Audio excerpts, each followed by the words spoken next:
94లో కోట్ల విజయభాస్కర్ రెడ్డి గారు క్లీన్ చేసినటువంటి మీరాలం ట్యాంక్.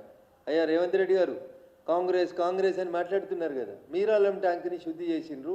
రేచల్ చటర్జీ గారు ఇచ్చిర్రు నివేదిక, కోట్ల విజయభాస్కర్ రెడ్డి గారు శుద్ధి చేసిర్రు. ఇలా మీరాలం ట్యాంక్ ఉందేమో రేవంత్ రెడ్డి గారిని చూపెట్టమని. లేదా పొద్దుగా లేస్తే భాగ్యనగరంలో ఓల్డ్ సిటీ మాది అని జబ్బలు జరుచుకునేటువంటి కొంతమంది పెద్ద మనుషులు ఉన్నారు. మీరాలం ట్యాంక్ యాడున్నది?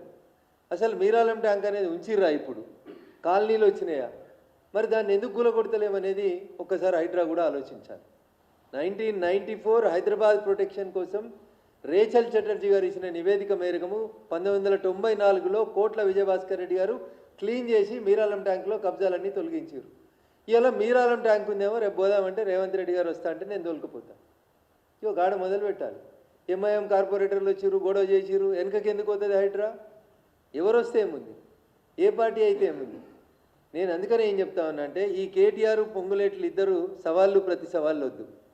2010లో జీవో వచ్చింది, తెలంగాణ ఉద్యమం బాగా పీక్లో నడిచింది. తెలంగాణ ఉద్యమం నడిచినప్పుడు ఏం చెప్పినాం? మా భూములు మాకే కావాలన్నాం. అదొక స్లోగన్. ఆంధ్రోళ్ళు కబ్జా చేసిన భూములని కూలగొట్టాలి అన్నాం.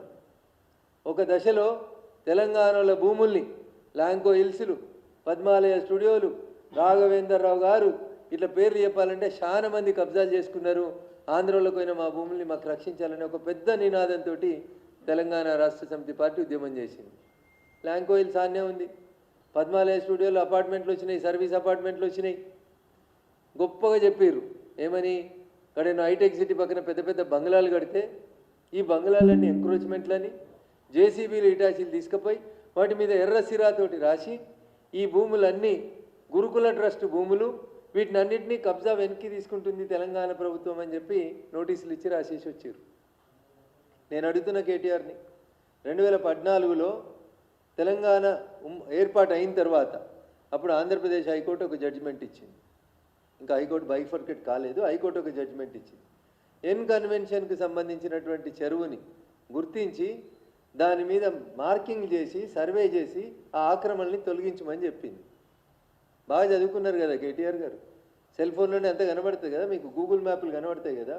2014లో సాక్షాత్తు ఈ రాష్ట్ర సర్వోన్నత న్యాయస్థానం ఎన్ కన్వెన్షన్ను కూలగొట్టమని ఉత్తర్వులు ఇస్తే ఎందుకు ఇన్ని సంవత్సరాలు మీనమేషాలు లెక్క పెట్టారు? ఎందుకు వాళ్ళ కోడల్ని తీసుకొచ్చి తెలంగాణ చేనేతకి బ్రాండ్ అంబాసిడర్గా పెట్టుకున్నారు? దాని వెనకాల ఉన్నటువంటి అంతర్యమైంది. 2014 నుంచి 2024 దాకా చెరువుల కట్టిన ఎన్ కన్వెన్షన్ ఒక్కొక్క ఫంక్షన్ పేరిట వసూలు చేసినటువంటి డబ్బుల్ని ఇలా తెలంగాణ ఖజానాలో జమ చేపిస్తారా చేపియరా? ఇలా రేవంత్ రెడ్డి గారు కూడా చెప్పాలి. ఒక్కొక్క ఫంక్షన్కి 50 లక్షలు, కోటి రూపాయలు తీసుకుంది ఎన్ కన్వెన్షన్. 10 సంవత్సరాలు 2014లో దాన్ని సర్వే చేసి తొలగించమని రాష్ట్ర సర్వోన్నత న్యాయస్థానం చెప్తే మున్సిపల్ అడ్మినిస్ట్రేటివ్ మినిస్టర్గా పనిచేసిన కేటీఆర్ గారు 10 సంవత్సరాలు ఎందుకు ఎన్ కన్వెన్షన్ని తొలగించలేదు? దాని వెనకాల ఉన్నటువంటి లాలూచి ఏందో చెప్పుకుంటారు. ఏదో పొంగులేటి సుధాకర్ రెడ్డి, వివేక్ వెంకటస్వామి, గుత్తా సుఖేందర్ రెడ్డి, ఏదో 10 పేర్లు చదివారు కేటీఆర్ గారు. నేను ఇలా రేవంత్ రెడ్డిని, కేటీఆర్ గారిని, పొంగులేటి గారిని కూడా సూటిగా ఒక ప్రశ్న అడుగుతున్నాను.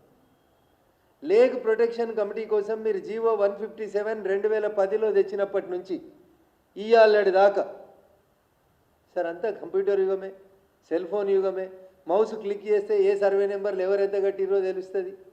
నేను కేటీఆర్ గారిని మున్సిపల్ అడ్మినిస్ట్రేటివ్ మినిస్టర్గా, నువ్వు బాగా మాట్లాడుతున్నావు కదా, మీరు 2014 జూన్ 2 నుంచి మొన్న మీరు అధికారం కోల్పోయే డిసెంబర్ 9, 2023 దాకా మీరు మున్సిపల్ అడ్మినిస్ట్రేటివ్ మినిస్టర్గా ఉన్నప్పుడు భాగ్యనగరం చుట్టూ రింగ్ రోడ్డు లోడపల ఇంకా మీరు ఇచ్చిన జీవోలో, ఇంకా వీళ్ళందరికీ ఇంకో జీవో చెప్పాలన్నా, 2010లో ఉమ్మడి ఆంధ్రప్రదేశ్ ఒక జీవో ఇస్తే ఈయన మున్సిపల్ అడ్మినిస్ట్రేషన్ మంత్రి అయినాక 2021 దాకా నిద్రపోయింది ఆ జీవో మీద. కేటీఆర్ అన్నట్టు ఆయన బాగా చదువుకున్న ఆయనే, కంప్యూటర్లో చూసి మాట్లాడేట ఆయన 2021లో ఒక జీవో ఇచ్చిండు, తర్వాత 2022లో ఒక జీవో ఇచ్చిండు. ఈ జీవోలో ఎంత మంచి ముచ్చట చెప్తాడని ఆయన అంటే, government accordingly year by appoint additional collectors of Hyderabad, Rangareddy, Medchal, Malkajgiri, Yadadri Bhuvanagiri, Medak, Sangareddy and Siddipet districts as the nodal officers and entrusts the responsibility of field work for the Lake Protection Committee. 2021 లేచిండు అన్న ఆయన నిద్ర లేచి.